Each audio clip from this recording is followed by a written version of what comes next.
Assalamualaikum warahmatullahi wabarakatuh. Halo Sobat IMM, kembali lagi di Posesif, podcast seru IMM Fisik.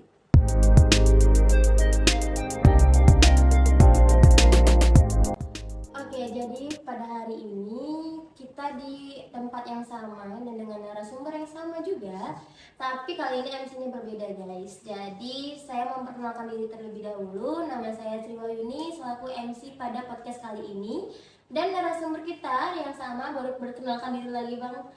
Oke, lagi-lagi ya, saya Rijal Rusdan selaku Ketua Umum Pimpinan Komisariat Ikatan Mahasiswa Muhammadiyah Fakultas Ilmu Sosial dan Ilmu Politik UNSU. Oke, jadi pada podcast kita kali ini memang narasumber sama, cuman topik kita bakal berbeda gitu. Pembicaraan kita juga bakal berbeda. Jadi hari ini sesuai dengan thumbnail video ini dan judul yang udah tertera di video, bahwasanya kita akan membahas tentang BPH Amor Fati ya guys. Jadi Amor Fati kan kita kan jarang mendengar kalimat itu ya kan. Jadi saya sendiri juga kurang paham nih apa arti dari Amor Fati itu Bang. Jadi langsung aja kita masuk ke pertanyaannya. Yang pertama yaitu apa sih istilah Amor Fati itu dan dari bahasa apa gitu. Jadi mungkin sahabat IMM mau tahu juga gitu Bang.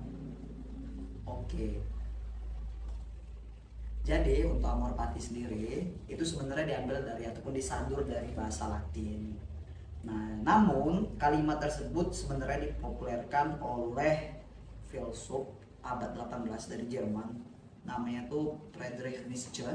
Nah, dia luar biasa ya, sosok pemikir yang luar biasa, makanya sampai sekarang itu beberapa kalimat yang ia populerkan meskipun itu aslinya bukan dari dia, itu saya jadikan acuan untuk memberikan nama Badan Pimpinan Harian pada periode amalnya 2022-2023. Untuk pembahasan mengenai arti dan makna di baliknya itu nanti bakal ditanya di pertanyaan selanjutnya. Oke, begitu berarti Bang dari bahasa Latin tadi ya. Oke, lanjut ke pertanyaan yang kedua yaitu kenapa sih Bang BPH yang Abang harapkan untuk periode 2022-2023 ini dibilang-bilang atau disebut-sebut dengan BPH Amor Fati gitu. Boleh dijelaskan sama sobat IMM di rumah gitu. Oke, jadi singkatnya pengalaman saya selama ber-IMM seperti itu kan. Jadi seperti kita tahu bahwasannya organisasi mahasiswa itu merupakan organisasi non profit. Nah, jadi dari kita untuk kita dan kita pula yang membesarkan seperti itu. Dan tidak ada satupun jajaran badan pimpinan harian mulai dari pimpinan umum sampai departemen yang setiap menjalankan program kerja itu mendapatkan upah seperti itu. Ya kita semua pasti paham gitu kan apa saja dinamika ataupun problem yang terjadi selama menjalankan suatu priorisasi dalam organisasi.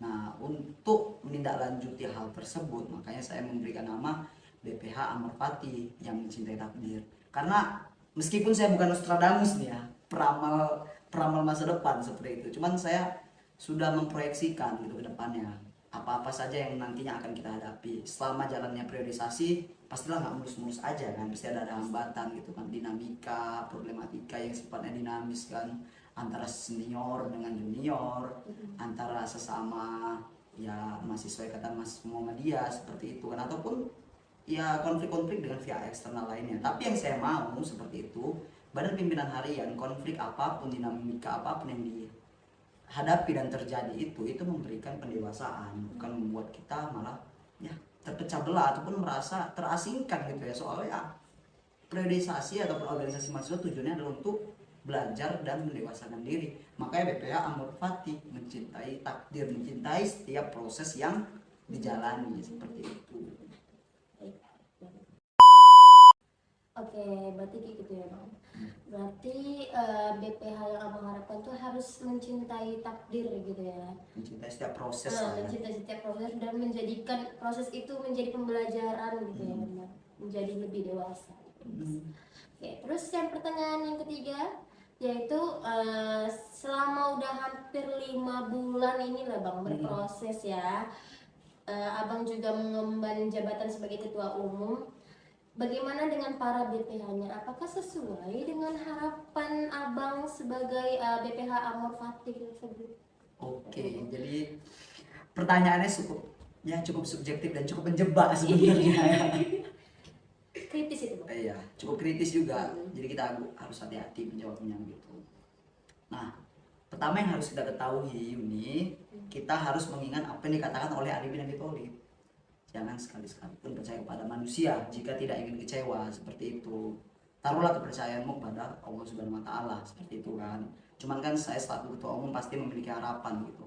Memiliki harapan untuk badan pimpinan harian. Apakah selama 5 bulan ini perkembangannya sudah sesuai yang saya harapkan, seperti itu. Kalau saya pribadi ya, dari sudut pandang pimpinan umum seperti itu, ya perkembangan yang terjadi itu alhamdulillah memang sudah memenuhi harapan saya, seperti itu. Namun ya di beberapa kegiatan atau apa gitu kan, pastinya namanya manusia kan, kita nggak luput dari kesalahan gitu.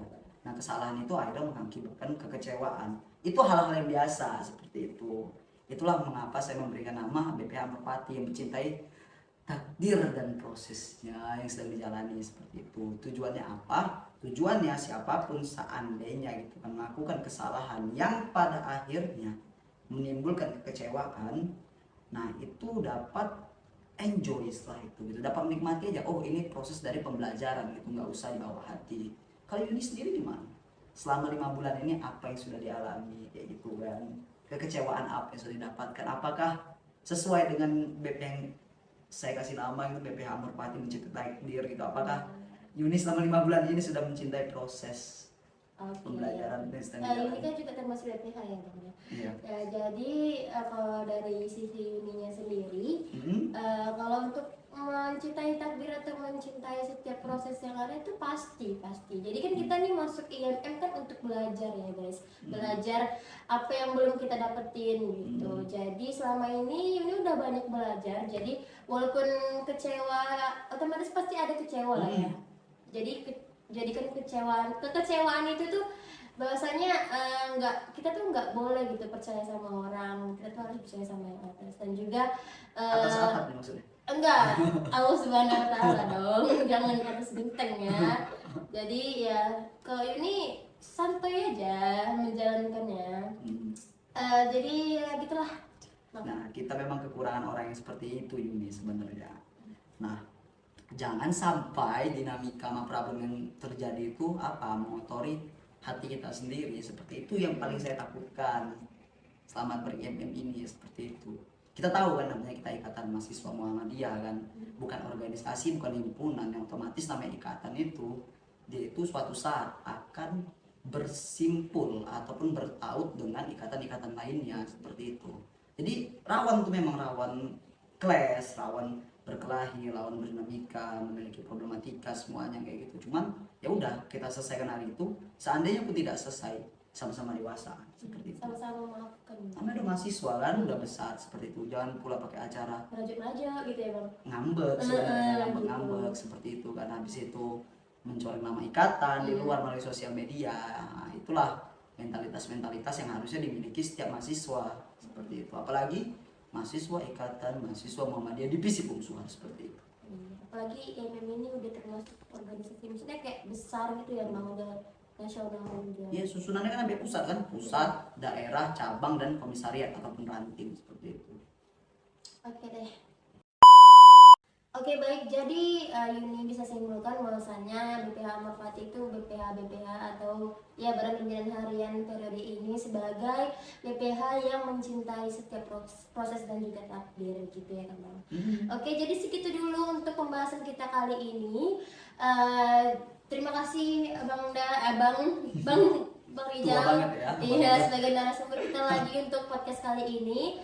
Jangan lupa untuk ikuti podcast kita selanjutnya karena bakal bahas tentang hal-hal yang menarik, apalagi seputar IMM. Oke, terima kasih. Assalamualaikum warahmatullahi wabarakatuh. Bye bye sahabat IMM. Posisi podcast seru IMM.